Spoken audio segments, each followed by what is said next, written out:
Shalom, shalom, bien-aimés dans le Seigneur. Merci encore de vous savoir nombreux une fois de plus à l'écoute de nos programmes. Cette semaine, vous êtes sur votre chaîne, la chaîne de partage de la parole de Dieu, la PPT TV. Mesdames et messieurs, fidèles internautes et téléspectateurs, nous sommes très heureux de vous savoir encore très présents à l'écoute de nos programmes. Et comme à l'accoutumée, nous étudions dans le cadre de cette émission appelée À l'école du sabbat, un guide trimestriel, un moniteur conduit pendant 3 mois.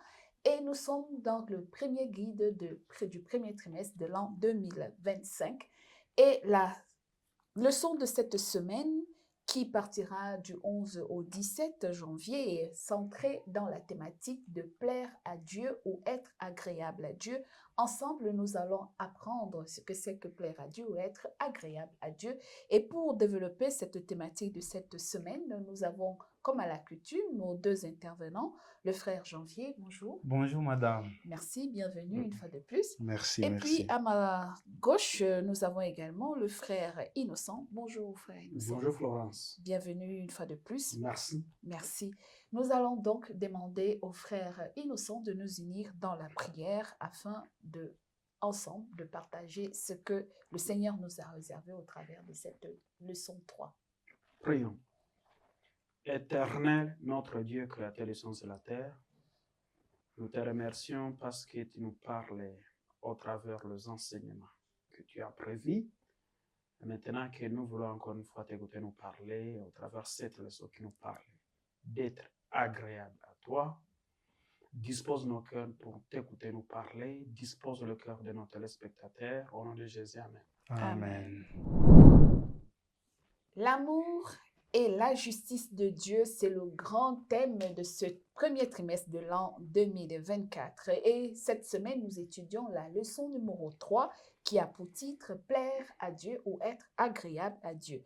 Le verset des mémoires nous est tiré du livre de Sophonie. Sophonie, dans son chapitre 3, le verset 17. Sophonie, chapitre 3, le verset 17, la version Louis II nous dit « L'Éternel, ton Dieu, est au milieu de toi comme un héros qui sauve. Il fera de toi sa plus grande joie. Il gardera le silence dans son amour.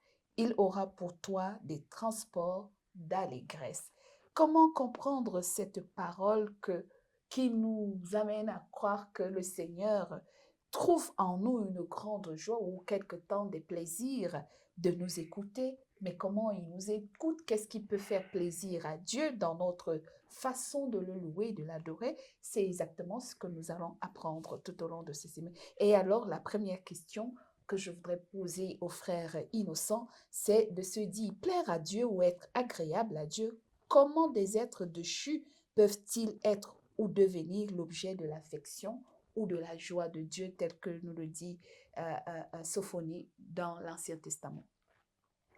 Merci beaucoup, Florence, pour cette question capitale qui est le point central même de la leçon qui nous parle de plaire à Dieu.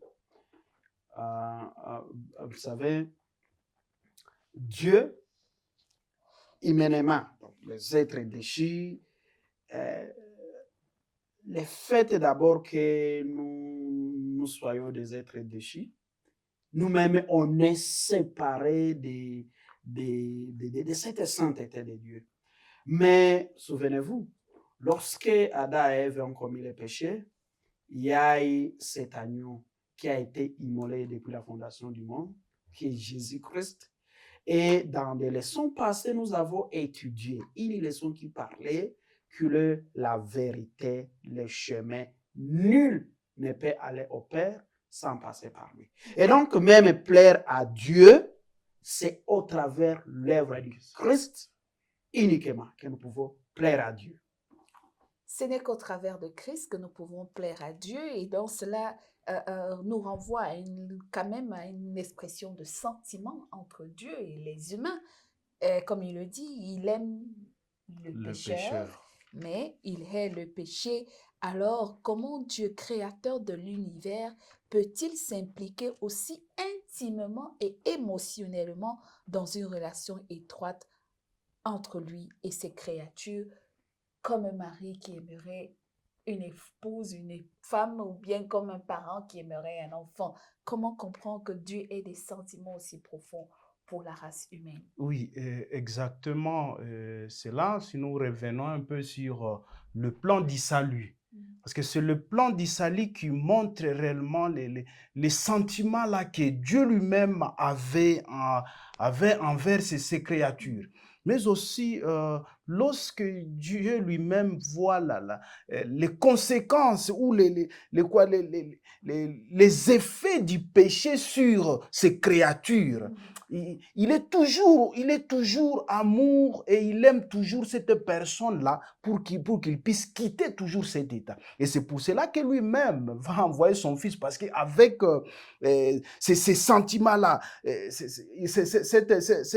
cette relation-là, l'émotion que lui-même a face aux conséquences de ses péchés, qui touchent directement les créatures que lui-même a créées, à son image, il est toujours touché.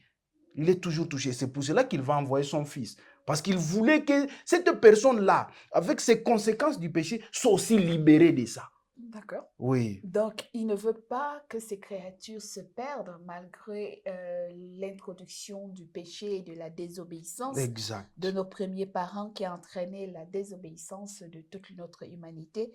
Dieu n'a pas voulu que nous restions loin de lui, loin de son amour, loin de sa présence, et il a fallu créer un pont de réconciliation entre nous et sa personne. Et d'ailleurs, c'est pour cela qu'on va vous dire que lorsque même une âme s'est repentie, directement le ciel est content. Ça prouve directement cette émotion-là que Christ a envers ces créatures. Et bien oui, justement, parce que la leçon va nous rappeler une parabole qui se trouve dans le livre de Luc, chapitre 15, du verset 11 au verset 13.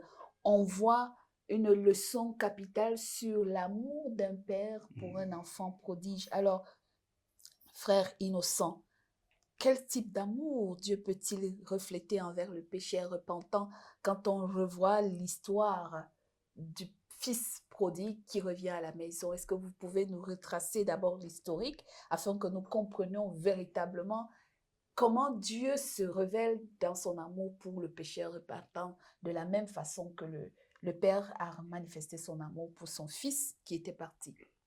Merci beaucoup. D'une façon synthétique, c'est la parabole du fils prodigue. Oui. Le fils là, dans son jeune âge, qui a dit, ah père, donnez-moi tout ce qui est à moi, mon héritage. Je suppose que cette famille avait des moyens, parce que quelqu'un ne peut pas demander l'héritage à qui ne voit pas.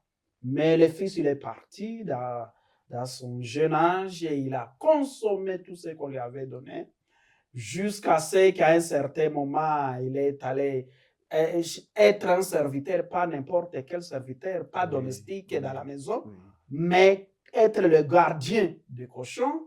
Ça veut dire devait partager le repas. Quelqu'un dans sa maison où on ne manquait de rien, mais il commence à partager le repas avec le cochon. Mais regardez ce qui m'a intrigué quand même dans cette histoire.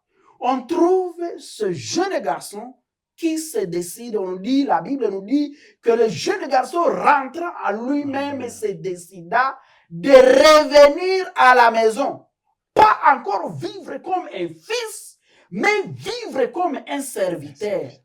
Voyez là où le péché nous amène. Nous-mêmes là, en fait, dans la deuxième leçon, nous avons vu que Dieu aime tout le monde. Et Dieu aime les pécheurs. Et nous avons vu que le péché ne diminue pas l'amour de Dieu. Mais c'est le péché qui nous éloigne de cet amour de Dieu. Ça crée à nous le doute. Comme cet enfant qui a dit, si je rentre chez moi, là, je ne vais plus réclamer d'être un fils, mais être un serviteur. Le papa n'avait pas dit. Le papa n'avait pas dit qu'il sera serviteur, mais c'est lui à se regarder, voir ce qu'il a fait, le tort qu'il a causé à son père, lui-même, il se crée une place. Mais nous voyons le père, lorsqu'il voit cet enfant revenir, la façon dont il a accueilli, la façon dont il a couru fait pour aller courir pour pour il était un noble. honorable, mais on voit en train de courir cet amour. Cette expression même de courir là, ça nous montre La pression de l'expression, l'amour. la compassion qu'il a. Voilà aussi l'amour dont Dieu nous réserve lorsque nous repentons comme ce jeune homme. La repentance est sûre. Merci, justement. Et puis, il va organiser un festin Oui. pour demander à toute la maison, Oui. à tous ses serviteurs de tuer un veau gras Mm. et d'organiser une fête parce que son fils qui était perdu est revenu à la maison. On va remarquer l'attitude quand même du frère qui va être gêné, celui qui est resté fidèle au principe. Et il va se mettre à douter de son amour, lui, par rapport à Dieu. Mais comment Dieu, le Père, se précipite à aller embrasser celui et à organiser la fête pour celui qui allait lui dilapider l'héritage de la maison, et il revient bras ballants et c'est lui, le père, organise la fête, alors que celui qui est resté fidèle toutes les Voilà. années au service du père, il se demande, mais est-ce que le père l'a toujours aimé? Est-ce qu'il ne nous arrive pas parfois de nous retrouver dans ce genre d'appréciation, nous qui pensons être plus proches de Dieu dans notre chrétienité ou dans notre marche? On est à l'église, on adore, on va tous les jours à l'église, on fait des réunions. Et puis, mais quand on voit l'amour de Dieu débordant pour un pécheur qui vient d'entrer dans la foi ou qui revient, on commence à dire, mais pourquoi Dieu fait beaucoup de choses pour le voisin, je ne comprends pas. Et on se demande si nous, Dieu nous aime. Est-ce qu'il ne nous arrive pas de douter parfois de l'amour de Dieu comme ça, croyant que notre présence fidèle au principe du divin nous garantit de tout et que Dieu, bon, je ne sais pas comment, et nous commençons à envier les autres. Oui, exactement. Ça, c'est ce que vous dites est tellement vrai. Parce que des fois, quand, par exemple, je traverse une C'est même pour situation cela que difficile, parfois on se demande pourquoi le méchant prospère et et le voilà, bon ne prospère pas. Est-ce que Dieu aime plus le méchant et que puis le bon? vous allez voir, même la plupart des chrétiens finissent aussi par retourner en arrière. Très bien. Parce qu'ils ont vu peut-être un méchant prospérer. Et c'est ça, c'est quelque chose qui nous arrive presque tous les jours. Des fois, quand je traverse une situation difficile, je vois peut-être une autre personne. Nous tous, peut-être, nous fréquentons la même église, nous prions. Et des fois, je me dis, mais est-ce que réellement moi, est-ce que les yeux de Dieu sont toujours fixés sur moi? Et on cherche quelque part à retourner en arrière par rapport à la foi qu'on Je avait vais prendre envers un Dieu. exemple Oui. très anecdotique pour qu'on soit un peu posé. C'est-à-dire, nous sommes dans la même église. Moi, il n'y a pas de péché public que les gens ont vu pour me condamner, mais on a vu une jeune fille peut-être aller dans une relation illicite avec un frère. Oui. Elle a conçu. Mais curieusement, c'est elle qui obtient le mariage et moi qui ai été fidèle, je n'ai pas le mariage, ou celui qui a été censuré d'alcoolique. Mais on voit que ces choses, on a l'impression qu'il prie, Dieu écoute ses prières, et moi qui suis semblant d'être trop bien avec Dieu là, mes choses ne marchent pas et on commence à se demander, est-ce que Dieu aime Est-ce plus le que... frère? Mais exactement. Vous allez voir que cela existe même dans des églises, des fois, comme avec l'exemple que vous avez amené. Et vous allez voir que les gens sont dans une même église, par exemple, les filles sont dans une même église, et vous allez voir peut-être une fille va se marier dans cette église, et l'autre va dire, mais moi, et il va dire, mais il semblerait que moi, Dieu n'est pas ici avec moi, que je cherche peut-être Dieu où ailleurs. Il va finir par abandonner la foi que Dieu lui-même, pour aller chercher Dieu ailleurs. Pour dire que cela ne doit pas nous amener à conclure que Dieu n'est pas avec nous. Heureusement, le frère Innocent a dit, Dieu est amour, et l'amour de Dieu est éternel, et Dieu a le temps pour chaque personne. Et lorsque Dieu nous voit sous les yeux d'amour, il est toujours prêt à nous soutenir. Parce que lui-même voyait un peu d'abord l'amour d'envoyer son fils pour nous. Cela veut dire qu'il est capable de nous donner plus que ça. Et c'est ce qui doit normalement nous animer. Je vais ajouter justement, avant d'ajouter, je voudrais qu'en répondant, avec l'ajout, on se souvient justement de la valeur que nous donnons à notre propre vie, à de notre propre existence devant Dieu. Parce que la leçon de vendredi a dit que Dieu est tellement désappointé et mal quand il voit que nous sous-estimons la valeur du prix que nous avons auprès de lui. Bon, merci beaucoup. C'est ça aussi ce que j'allais ajouter, l'esprit de contentement. Vous voyez, ce que vous avez dit là-bas, ça nous renvoie aussi sur le parabole là des ouvriers, de ceux-là qui ont débuté le matin, 12e heure, 17e heure, et quand le rémunérateur a rémunéré tout le monde au même pied d'égalité, ceux-là qui sont venus le matin, ils se pensaient, ils n'ont pas... Ils n'ont pas été indignés par le fait que le maître n'a pas payé ce qu'ils se sont convenus. Ils ont été indignés de voir que ceux-là qui sont arrivés au 17e heure, ils sont rémunérés comme eux qui sont venus le matin. C'est ça le problème de nous humains. Oui. Faire la comparaison Oui, et voilà. vouloir prendre cette bonté de Dieu et faire comme si Dieu était un humain pour des jugements que nous, mais oublions que Dieu est un Dieu, sa bonté est illimitée. Et donc, nous, chacun doit entretenir sa relation avec son Dieu et avoir un esprit de contentement. Remarquez que le Père de ce jeune qui était resté fidèle, il lui a dit, mais tout ce que j'ai ici, c'est pour qui? C'est pour toi, non?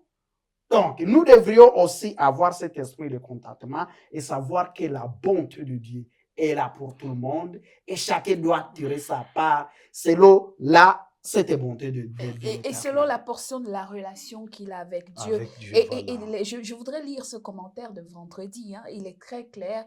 Le Seigneur est désappointé quand les siens montrent peu de respect pour eux-mêmes.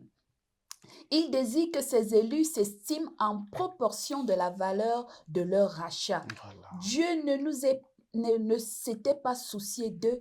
Il n'aurait pas envoyé son Fils pour accomplir une mission aussi douloureuse, assurant leur salut. Il sait que pour faire d'eux, il sait ce qu'il fait d'eux. Il aime à recevoir d'eux les requêtes les plus importantes pour que son nom soit glorifié. Ils peuvent s'attendre à de grandes choses s'ils ont confiance en ses promesses. Si nous avons une relation intime avec Dieu, Dieu donne à chacun selon la portion de sa grâce. Il ne sert à rien de chercher à regarder la vie des autres et ce que Dieu fait dans la vie des autres. Que le Seigneur nous aide. L'apôtre Paul, justement, va nous dire que nous sommes des pierres vivantes et il nous recommande de nous offrir comme des sacrifices vivants. Comment devions-nous refléter cette dispensation de la grâce de Dieu dans nos vies avant de parler de Jésus-Christ comme objectif digne de notre espérance? Oui, frère Innocent. Bon, peut-être nous allons lire 1 Pierre 2. Nous sommes des pierres vivantes, oui. 1 Pierre 2, et vous allez nous lire 1 Pierre 2, 4 au 6e verset. Janvier va nous aider avec la lecture. Oui, 1 Pierre chapitre 2, verset 4. Au 6e verset. Oui, approchez-vous de lui, pierre vivante, rejetée par les hommes, mais choisie et précieuse devant Dieu.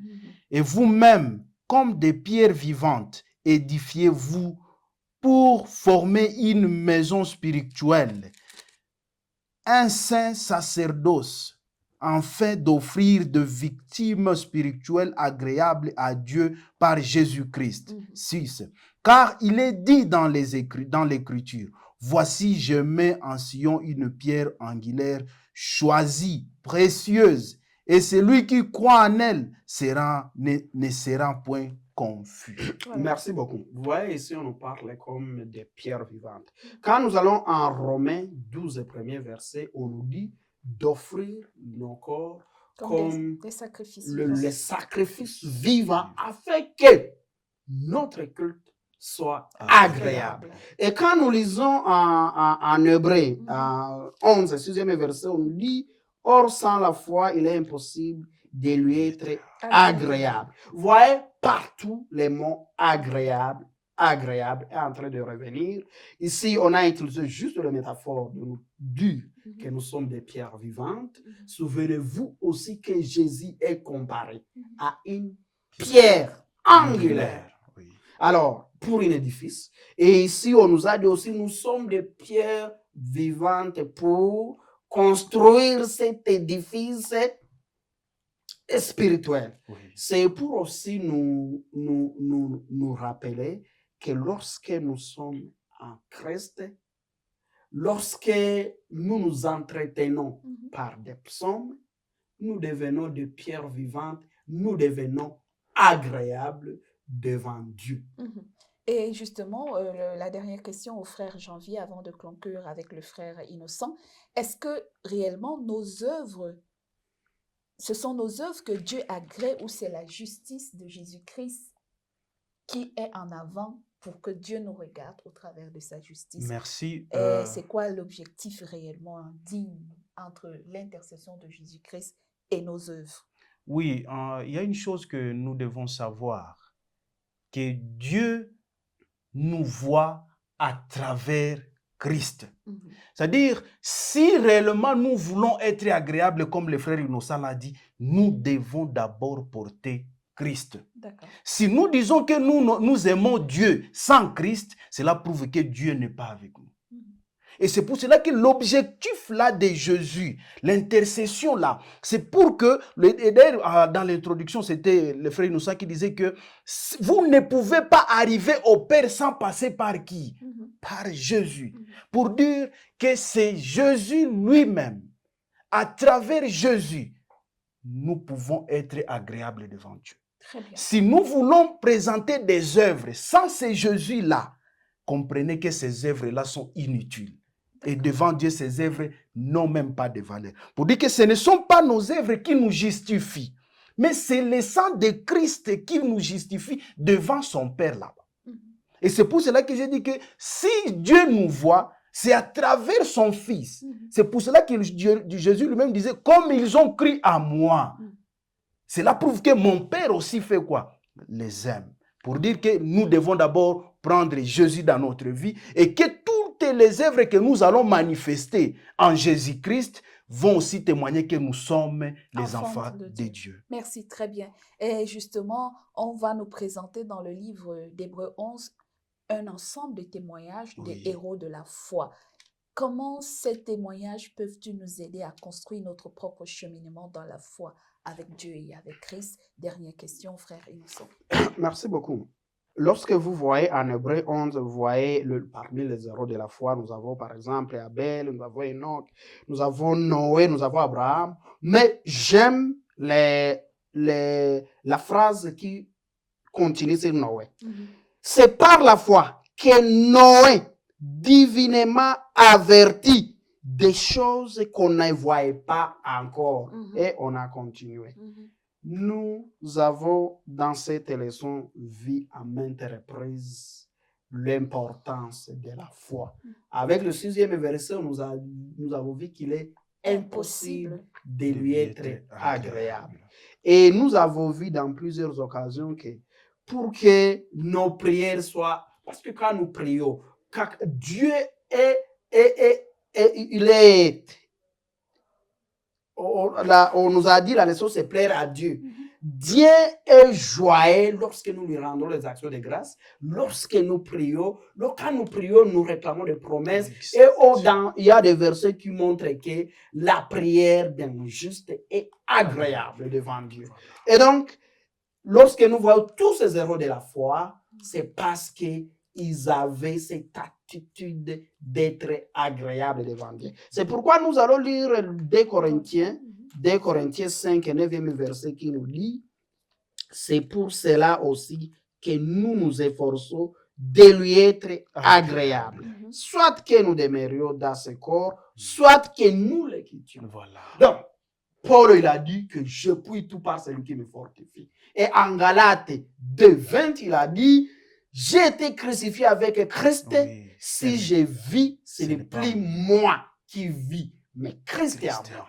Tout cela, être agréable devant Dieu, nos propres forces, nos œuvres, c'est rien, mais Christ est à nous, nous serons agréables devant Dieu et nous allons plaire Dieu comme Job. Exact. Dieu lui-même, il a dit, as-tu vu mon serviteur? Et donc, si Christ est à nous, Dieu dira, as-tu vu mon serviteur innocent? Voilà. As-tu vu ma servante Florence? As-tu vu mon serviteur Janvier? As-tu vu mon serviteur, les téléspectateurs qui nous regardent. Bien, merci. C'est ici que nous achevons cette analyse et étude de la leçon 3 de ce premier trimestre de l'an 2025. Donc, le titre était « Plaire à Dieu ». Pour nous séparer, nous allons nous recommander la lecture de ce merveilleux conseil de l'apôtre Paul dans le livre de 1 Thessaloniciens, chapitre 4, le verset 1er, qui nous dit « Au reste, frères, puisque vous avez appris de nous comment vous devez vous conduire et plaire à Dieu, et que c'est là ce que vous faites, nous vous prions et nous vous conjurons au nom du Seigneur Jésus de marcher à cet égard de progrès en progrès. » Amen. Alors, marchons de progrès en progrès pour plaire à tous égards à notre divin Dieu, afin que par l'entremise de Jésus-Christ, nos œuvres lui soient agréables et soient réceptionnées selon la mesure de sa grâce. Et donnons de la valeur au grand sacrifice que Jésus a consenti pour le rachat de notre humanité. Nous allons demander au frère Janvier de nous bénir par la prière de clôture. Dieu au-dessus, notre Père, nous avons besoin de plaire à toi, ô Dieu. Pas aux hommes, mais seul à toi. Apprends-nous, ô Dieu, à plaire à toi. Parce que, à travers Jésus-Christ, nous, en tant que pécheurs, nous pouvons plaire aussi à toi, ô Dieu. Que ce sacrifice de Jésus soit parmi les éléments que nous serons en train de brandir, comme quoi nous sommes d'un grand prix à tes yeux. Père, que toute personne qui va écouter cette leçon, qu'il sente qu'il a une valeur devant tes yeux. Et tout ce qu'il fera, ô Dieu, qu'il le fasse en ton Fils, parce que c'est cela que tu as envoyé pour nous. Au nom de Jésus. Amen. Amen. Merci donc de nous avoir écoutés. Nous clôturons donc l'analyse et l'étude de la leçon 3 qui avait pour titre « Plaire à Dieu ou être agréable à Dieu ». Rendez-vous donc la semaine prochaine, plaise à notre divin Père. Merci de nous avoir écoutés. Si vous avez aimé, n'oubliez pas de vous abonner, de liker et de partager la vidéo. Merci à notre équipe technique. Au revoir et que le Seigneur pourvoie à nos retrouvailles. Bye bye.